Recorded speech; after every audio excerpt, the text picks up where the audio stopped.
दोस्तों आज हम इंसुलिन वायल और इंसुलिन सिरिंज के बारे में जानकारी लेंगे। इसमें बहुत सारे लोगों को कंफ्यूजन रहता है कि इसको किस तरीके से इस्तेमाल करना है, इस्तेमाल करने के बाद इसको किस तरीके से डिस्पोज करना है। इस सिरिंज को आप कितने टाइम तक इस्तेमाल कर सकते हैं, यानी कितने दिनों तक इस्तेमाल कर सकते हैं, 1 बार, 2 बार, 3 बार। तो बने रहिए वीडियो के एंड तक, बहुत सारे कंफ्यूजन आपके यहाँ पर दूर होने वाले हैं। तो चलिए शुरू करते हैं आज का ये इन्फॉर्मेशनल वीडियो।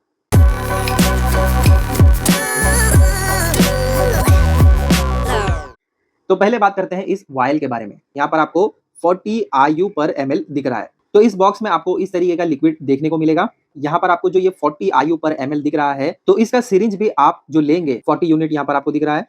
इस तरीके से यहाँ पर आप 40 यूनिट का ही लेंगे अगर यहाँ पर 40 IU लिखा गया है तो। अब कभी-कभी ऐसा होता है कि डॉक्टर्स ये 40 की जगह 100 IU पर ml वाला वायल भी प्रिस्क्राइब करते हैं। तब आपको जो सिरिंज लेना है वो आपको 100 यूनिट वाला लेना पड़ेगा।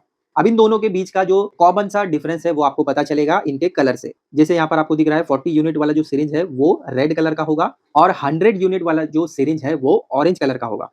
तो ये एक डिफरेंस आपको यहाँ से पता चलेगा। और दूसरा तो आपको यूनिट से ही पता चलेगा कि ये यूनिट 40 का है और वो 100 का है। मान लीजिए कभी ऐसा होता है कि नंबर्स में आपको कंफ्यूजन होता है तो कलर से ध्यान रखिए। रेड वाला जो है वो 40 यूनिट का रहेगा और ऑरेंज वाला जो है वो 100 यूनिट का रहेगा। ठीक है, अगर आपको 40 दिया है तो आपको 40 वाला सिरिंज ही लेना है। आप यहाँ पर 100 यूनिट वाला सिरिंज यूज करेंगे तो आप अपने पेशेंट को ज्यादा इंसुलिन प्रोवाइड करेंगे, ऐसे में वो बेहोश भी हो सकते हैं। और अगर कभी ऐसा हुआ कि आपको यहाँ पर ये जो बॉटल है वो 100 वाला आप यूज कर रहे हैं और यहाँ पर सिरिंज आप 40 यूनिट का यूज करने लग गए, तो यहाँ पर भी आप अपने पेशेंट को कम इंसुलिन प्रोवाइड करेंगे और उनका जो शुगर लेवल है वो कंट्रोल में नहीं आएगा ठीक तरीके से। तो इसका ध्यान रखिए, 40 है तो 40 यूनिट वाला लें, 100 है तो 100 यूनिट वाला लें। तो यहाँ पर ये बात क्लियर हो गई। अब आता है मोस्ट इंपॉर्टेंट क्वेश्चन कि इंसुलिन को आप कब और कैसे लें। तो यहाँ पर मैं आपको बता दूं कि जब कभी भी आप अपने पेशेंट को इंसुलिन देना चाहते हैं तो ऐसे ही आप आंख बंद करके उनको इंसुलिन नहीं देंगे। अगर आपके डॉक्टर ने आपसे कहा है कि आपको उनको मॉर्निंग में, आफ्टरनून में, इवनिंग में 10-10 यूनिट देना है, तो यहाँ पर आप 10 यूनिट्स तो देख सकते हैं, इजीली दे भी सकते हैं, लेकिन ऐसे डायरेक्टली आपको नहीं देना। जब कभी भी इंसुलिन देना है उससे पहले आप अपने पेशेंट का शुगर जरूर चेक करें। अगर मान लीजिए कभी ऐसा होता है कि उनका शुगर जो है वो नॉर्मल रेंज पे है, तब आप क्या करेंगे, इंसुलिन तो देंगे, ऐसा नहीं है कि इंसुलिन नहीं देना है, क्योंकि खाना खाने के बाद उनका शुगर लेवल फिर से बढ़ने ही वाला है। तो उस टाइम पर आप कम यूनिट्स देकर उनको बैलेंस कर सकते हैं। वो पहले आप डॉक्टर से कंफर्म कर लीजिए कि खाने से पहले अगर मैं चेक करूं और इस रेंज में आए तो मैं कितने यूनिट दूंगा। अगर इस रेंज में आए, मान लीजिए अगर 200 के आप आता है तो आप कितने यूनिट देंगे, 300 के आप आए तो आप कितने यूनिट देंगे। ये सब जानकारी आपको पता होनी चाहिए। तो पहली बात तो यहाँ पर ये क्लियर हो जाती है कि जब भी आपको इंसुलिन देना है, अगर आप घर में दे रहे हैं तो आप सबसे पहले उनका ब्लड शुगर चेक करें। रैंडम ब्लड शुगर ही आप चेक करेंगे, जो भी होगा उस रेंज के अकॉर्डिंग आपको यूनिट्स देने हैं। सेकंड मोस्ट इंपॉर्टेंट चीज यहाँ पर आती है कि इंसुलिन आप खाने से पहले देंगे या खाना खाने के बाद देंगे। तो यहाँ पर खाना खाने के बाद तो बिल्कुल नहीं दे सकते। आप खाना खाने से पहले कितनी देर पहले देना है, ये भी बहुत लोगों को कंफ्यूजन रहता है। तो इंसुलिन कब देना है इसका मैं आसान तरीका आपको बताता हूँ। मान लेते हैं कि किसी पेशेंट को इंसुलिन देना है, उनको अब भूख लग रही है। आप पहले उनका ब्लड शुगर चेक करेंगे। जो भी ब्लड शुगर आता है आप डिसाइड करेंगे कि कितना यूनिट देना है। जैसे ही प्लेट रेडी हो जाए साइड में रखिए, पहले इंसुलिन दीजिए।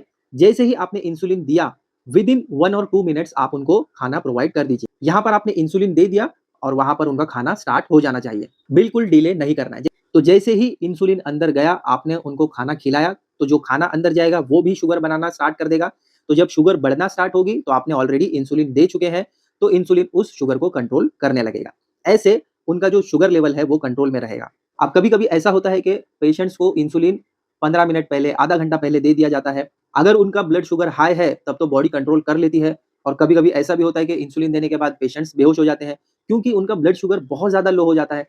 और कभी-कभी ऐसा होता है कि खाना खाने के बाद देते हैं, तो जब वो खाना खा रहे हैं, जैसे ही खाना अंदर जाता है, वैसे ही उनका ब्लड शुगर हाई होने लगता है, तो जो इंसुलिन दिया वो असर ही नहीं होता, फिर से उनको डोज़ बढ़ाना पड़ता है। तो इस तरीके से नहीं करना है। सबसे पहले आप पेशेंट के लिए प्लेट रेडी करेंगे। प्लेट रेडी होने के बाद आप इंसुलिन देंगे, तुरंत 1 मिनट के अंदर उनको खाना स्टार्ट करवाना है। तो इस तरीके से दोनों बैलेंस हो जाएगा। जैसे ही खाना अंदर गया, शुगर बना, तो इंसुलिन आपने दे चुके हैं, इंसुलिन बैलेंस कर लेगा शुगर लेवल को। सेकंड चीज़ यहाँ पर क्लियर हो गई कि इंसुलिन कब और कैसे देना है।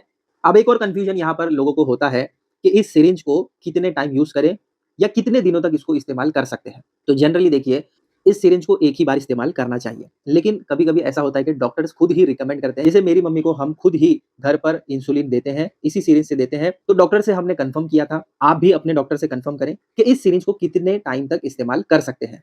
तो हमारे डॉक्टर ने हमें ये कहा कि आप इसको 3 से 4 टाइम यूज़ कर सकते हैं। यानी मैं मेरी मम्मी को दिन में 2 टाइम इंसुलिन देता हूँ, मॉर्निंग में और नाइट में, जैसा हमारे डॉक्टर ने हमसे कहा है। 10-10 यूनिट्स हमें देने को कहा गया है।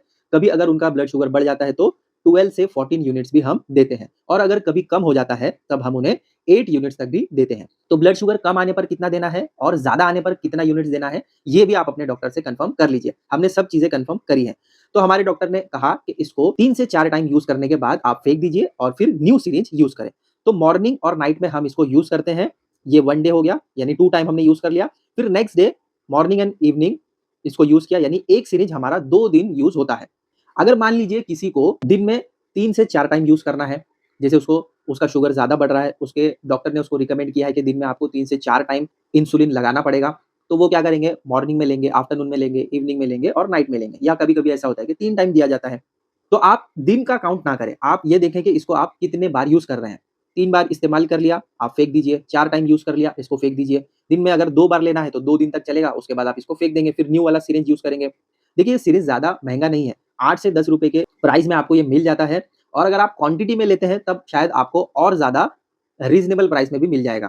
ठीक है, जब आप इतना खर्च कर रहे हैं, इंसुलिन वगैरह भी लगा रहे हैं, तो सिरिंज को भी टाइम टू टाइम चेंज करते रहें, ताकि आगे इन्फेक्शन का और कोई दूसरा खतरा ना हो। तो इंसुलिन को किस तरीके से लेना है, ये तो आपको पता ही होगा। अगर नहीं पता है तो बहुत आसान है, मैं आपको बताता हूँ। देखिए, ये जो आपको सिरिंज दिख रहा है, यहाँ से आप ओपन करेंगे।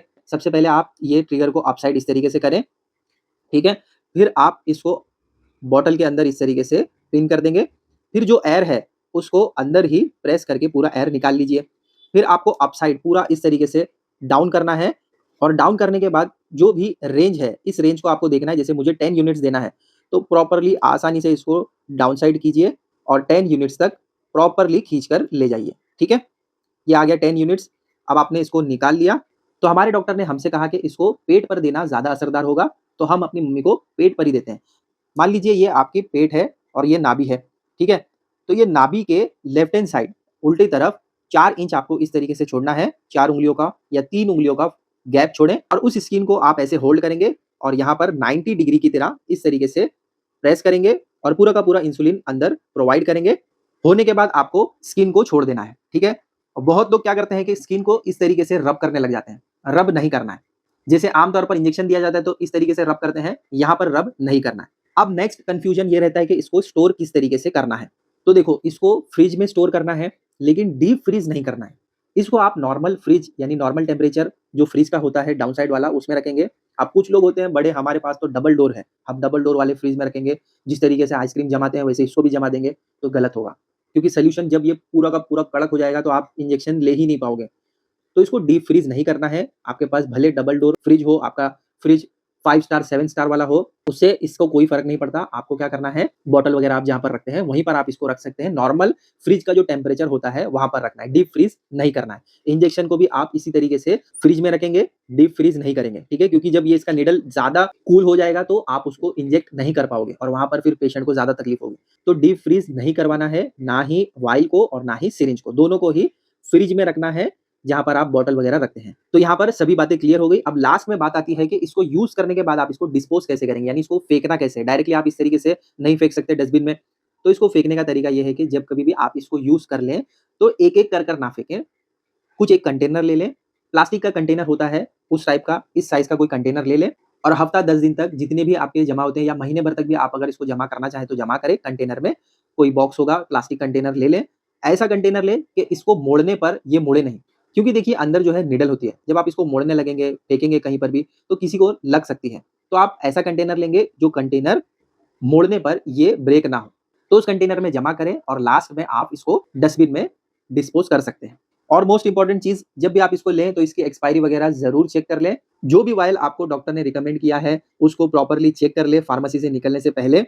40 आईयू पर एमएल वाला है, 100 आईयू पर एमएल वाला है। सिरिंज जो ले रहे हैं वो 40 यूनिट वाला हो या 100 यूनिट वाला हो, प्रॉपर्ली सब कुछ चेक करके, कुछ कन्फ्यूजन है, वो भी सब कुछ पूछ कर आप फिर फार्मेसी से निकलें, या अगर कोई कन्फ्यूजन है तो डॉक्टर से मिल लें, डॉक्टर से बात कर लें, वो आपको क्लियरली गाइड कर देंगे। तो वीडियो एंड करते हैं यहाँ पर। ऐसी ही जानकारी वाली वीडियोज़ हम आपके लिए लाते रहेंगे। वीडियो अच्छा लगता है तो इसको ज़्यादा से ज़्यादा शेयर करो। सब्सक्राइब कीजिए पावर ऑफ नॉलेज को और बेल आइकन को प्रेस कीजिए ताकि लेटेस्ट वीडियोस सबसे पहले आप तक पहुंचे।